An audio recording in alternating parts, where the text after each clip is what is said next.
Hello everyone! Welcome back to this game. When we last left off, our three college friends, Uri, Lynn, and Dusk, were met with some unfortunate evilness of some sort in the form of a clown named Grandis Marwin.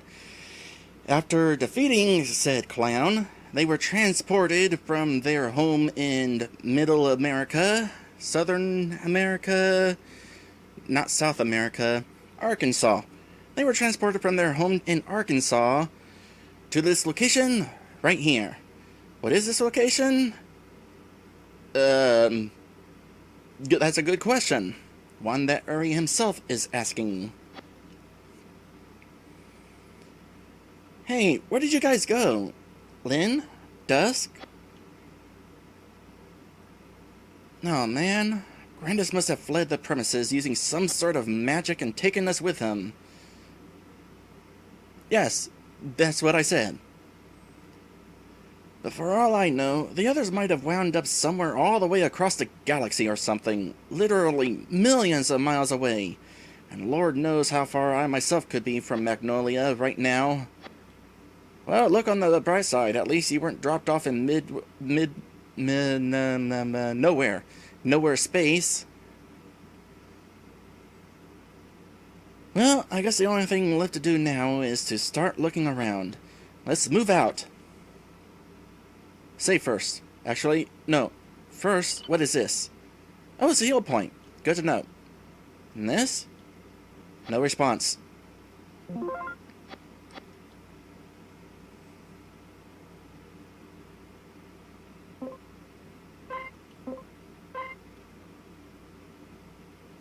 Beer Force is asking, why is Kansas pronounced like Kansas, but Arkansas isn't pronounced Arkansas? You can make up your own joke regarding rednecks. Okay, wow.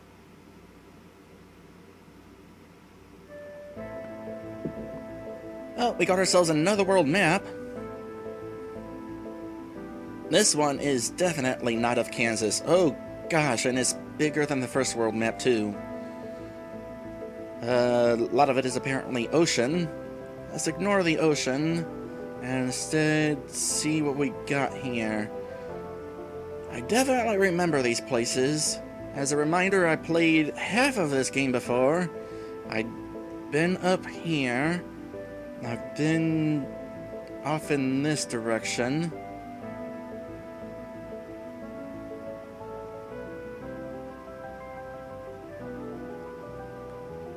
If there's any locations down here, I don't think I've been to them. Huh? I think I visited all the locations in this game.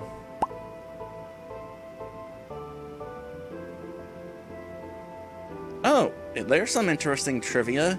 Stripeback says it's because Arkansas was named by the French. Huh. Okay, let's go ahead and head into Ep3 Forest.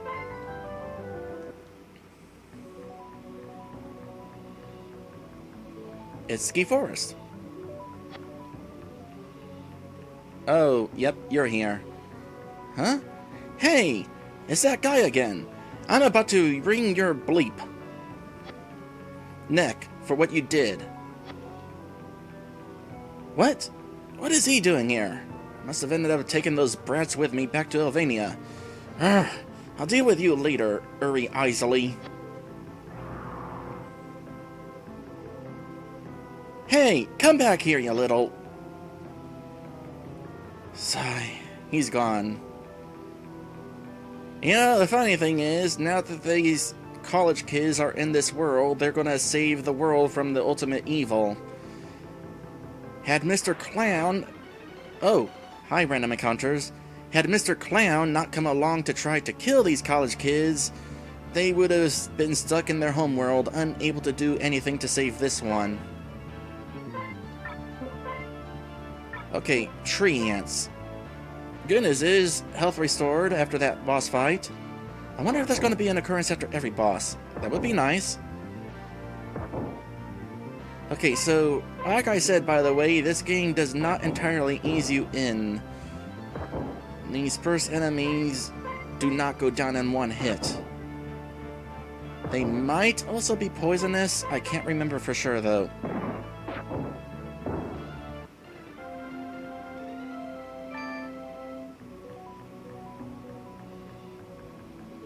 Good news is they drop root beer. Okay, this sign. I remember this sign. Read the sign for getting information on weapons and armory for party members. Oh wait, never mind. It's not this sign. But sure. So, weapons. Weapons found in treasure chests or sold in shops are equipped for the purpose of raising the amount of damage that a character can do to an enemy when attack is selected from the combat menu on the character's turn. And can either be used by multiple characters or by one specific character.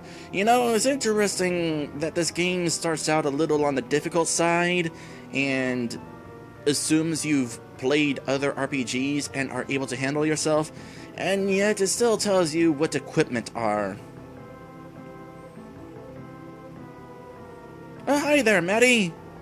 Maddie says, hello, Erica, stopping in to say, hey, got my phone back. Awesome!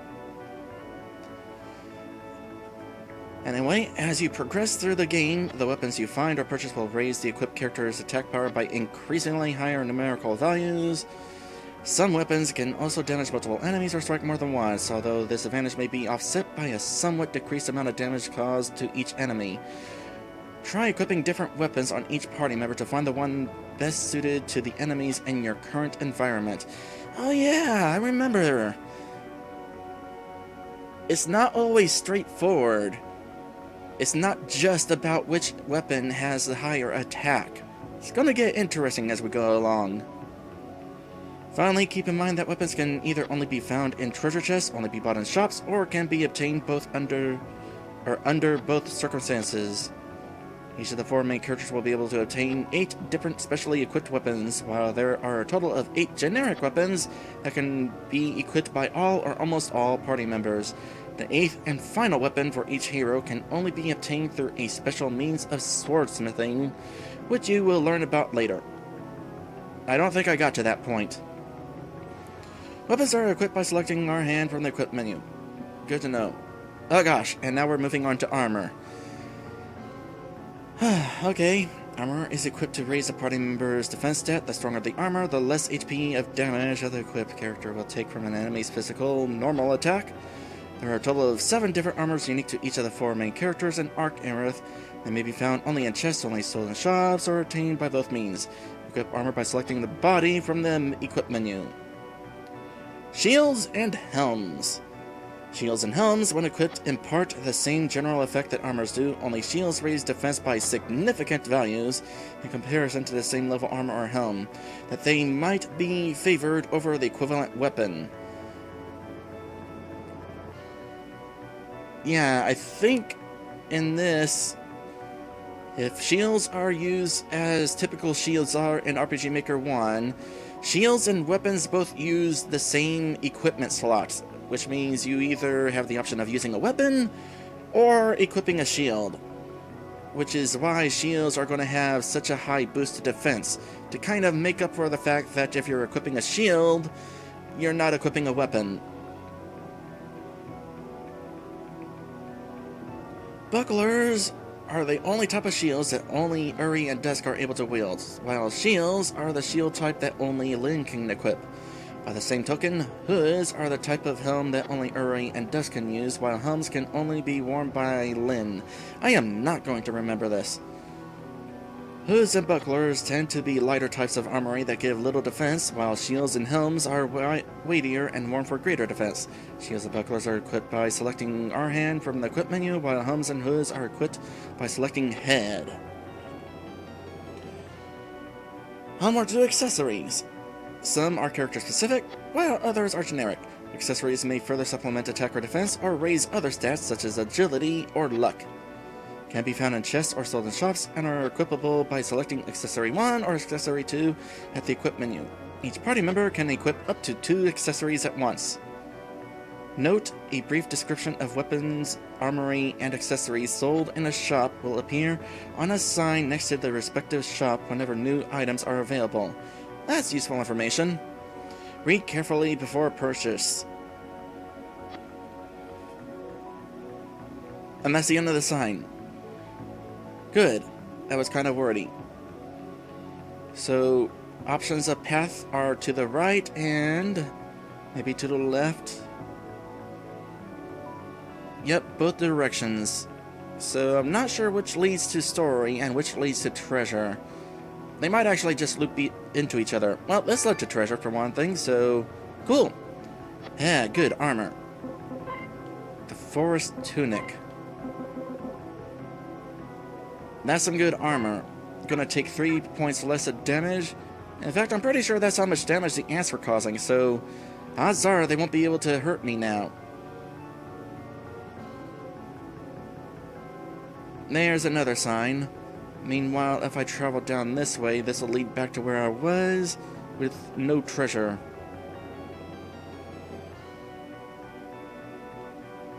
Exit to the north. Okie doke.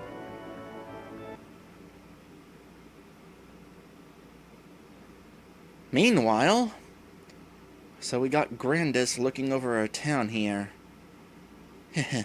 These stupid elves have no idea what they're all about to become sacrifices to his dark majesty. The first casualties of a war that we, the Lunas Elru Knights, will... Okay, before proceeding, I'll go ahead and write that down. Lunas Elru Knights. That we, the Lunas Elru Knights, will surely win against this accursed world Elvania in no time flat. It will take but little time to subdue her, as weak as these do-gooding mortals are. Do-gooding, huh? Go ahead, try to band together out of desperation and rise up against us.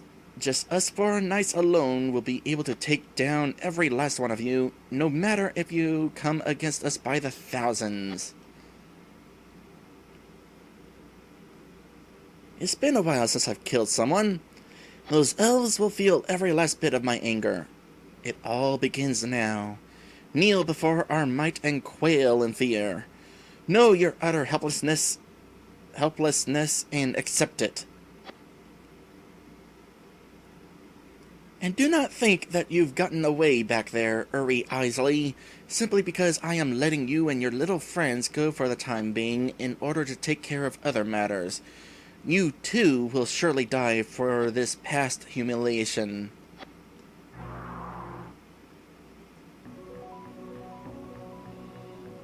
Oh, good. Save point.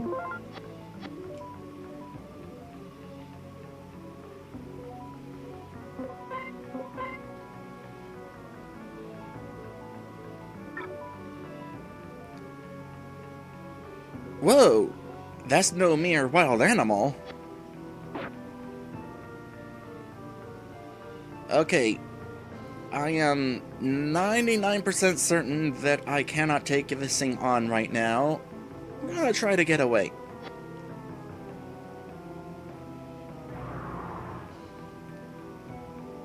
Meanwhile, here comes the second of our college dudes transported into this world. Ow. What an unpleasant landing that was.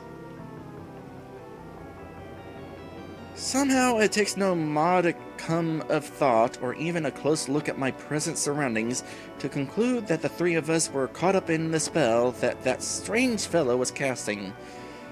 Although, whether that was unintentional or whether this Grandis Marwyn purposefully took us with him and means to destroy us here, that remains to be seen, I suppose.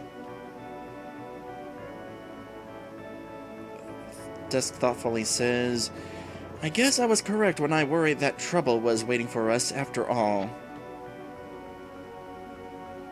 Still, knowing how these kinds of predicaments always manage to work out, I am willing to bet that the others have also landed elsewhere in this very same forest.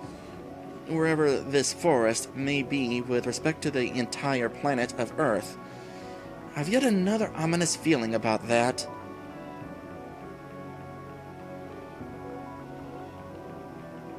Well, these do not seem important.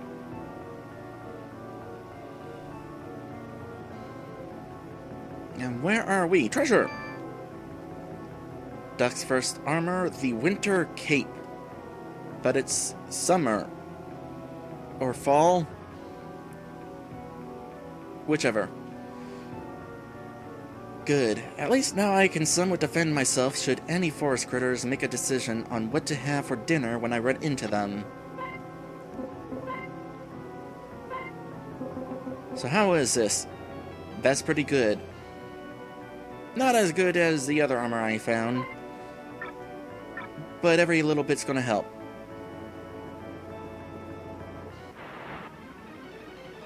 Nice to know the encounter rate is low, by the way. Identify. You know what? I might go ahead and try that, just for funsies. Oh. You know what? Never mind. I'm not going to waste a turn trying to find out how much HP these guys have.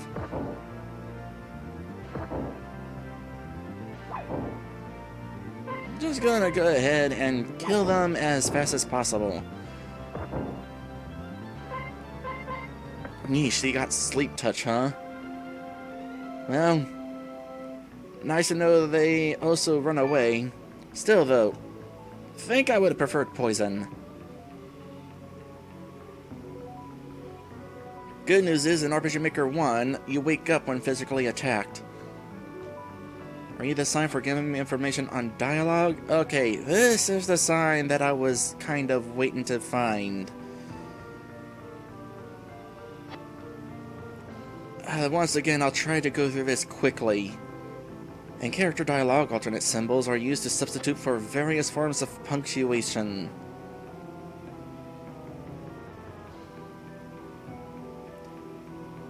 So, as we go into this sign is about to tell us how to read the dialogue. Sarah's Knight, the writer of this game, really wanted emphasis on emphasis. Well, let's get started here. Words and quotations are still symbolized as normal with those. Fragmented words are superseded by that, sure. Italicized words are enclosed with these, such as for words of emphasis, or to indicate words in the Albanian language when they are used for the first time in the game. Gotcha. So that's italicized. If an entire sentence disclosed by parentheses is displayed in a character's dialog box, the character is actually not speaking the sentence aloud, but rather in his or her thoughts. Sentences including a phrase closed off by one space and a hyphen on either side indicate a sudden break in the speaking character's quote or thought, like this. Or, you know, in the sentence that was just spoken. Finally, sometimes a sound or action will appear in the middle of a person's dialog box to indicate that that is the sound or action he is performing as he speaks, and they are signified by that. That was actually a lot shorter than I remember. I must have been thinking about the equipment information. Oh, another save point. Rock down there. Just scenery.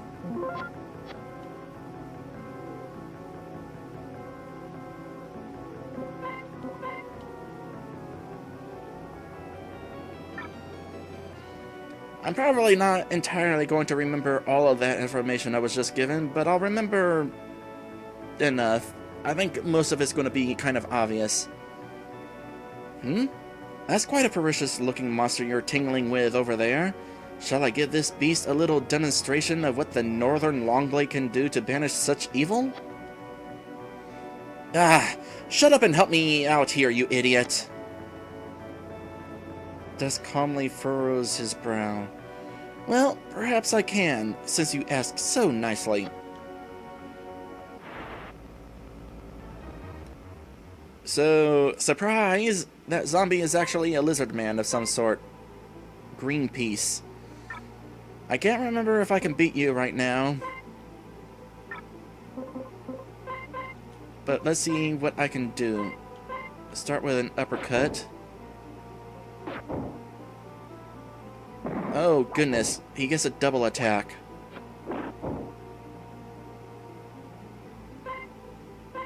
That caused no damage. That's concerning.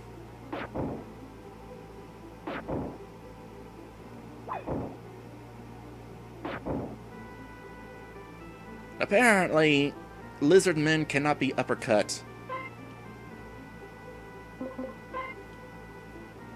I kind of wonder if that is an inherently draconic trait. Well, I'm half dragon, but I'm pretty sure if somebody uppercut me, it would hurt like the dickens. Oh, nope, sure enough, that is not a fight we're meant to win. Blast! Just where is Lin when you need him? He's got to be around here somewhere as well. He'd better get here soon, wherever he is. We seem to be having a little trouble holding this guy off on our own.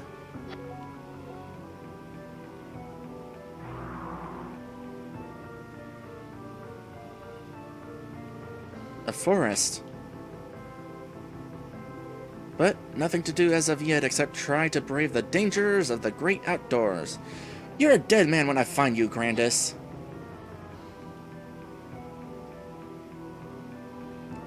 Lin's first piece of armor, probably not too far off. Hopefully we'll find it before we get into an encounter. Nope! Oh, a new one. Crap, what are you? A fairy drop. You're probably poisonous. You're totally poisonous. Thankfully, you go down in one hit. And drop antidotes. I'm gonna use it. Cause in RPG Maker 1, you take 1 point of damage for every step. Oh yeah, I got a Dew Clover whenever I beat Grandis that first time. What is it? MP plus 15. Well, we don't have MP yet, so... There's treasure! So, first thing is Bronze Mail. Now that's what I'm talking about. And with no Uri or Dusk around, it's all for me! Mine, mine, mine!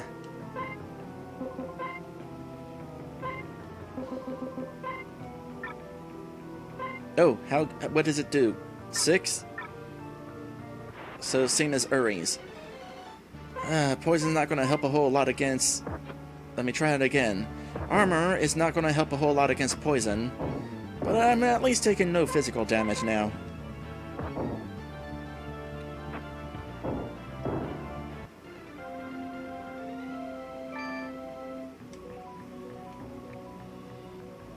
And that antidote I won't have to use.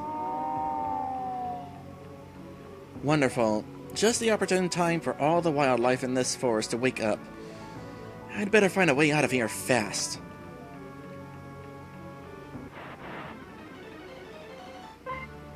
And we got wasps.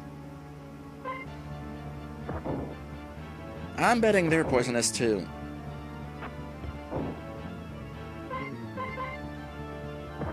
Stronger than slimes, that's for sure. RNG sometimes allows me to take no damage, but not a guarantee.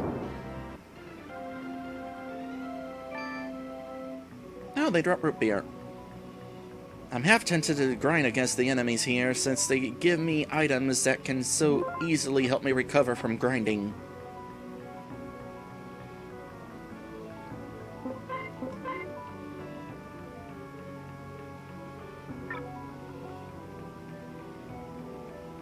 Oh, another tutorial sign.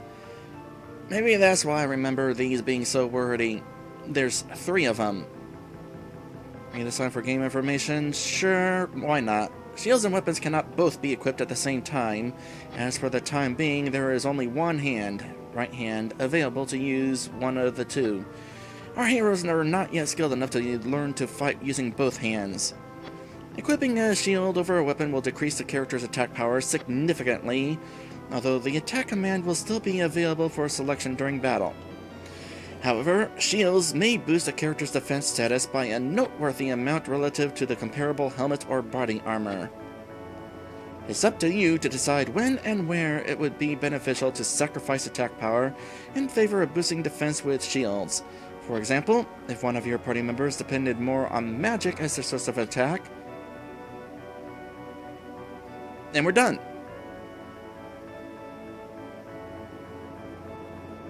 I'm probably going to favor weapons for most of the game. Hey, it's you guys. You seem to be having some trouble handling that monster right there. Could you use a bit of help? Well, we wouldn't want you to miss out on all the fun, now would we? Okay, and so begins the real fight against Greenpeace here. And by so begins, I mean I am so going to go into our third and final episode break of today's stream. And when we come back, boss time.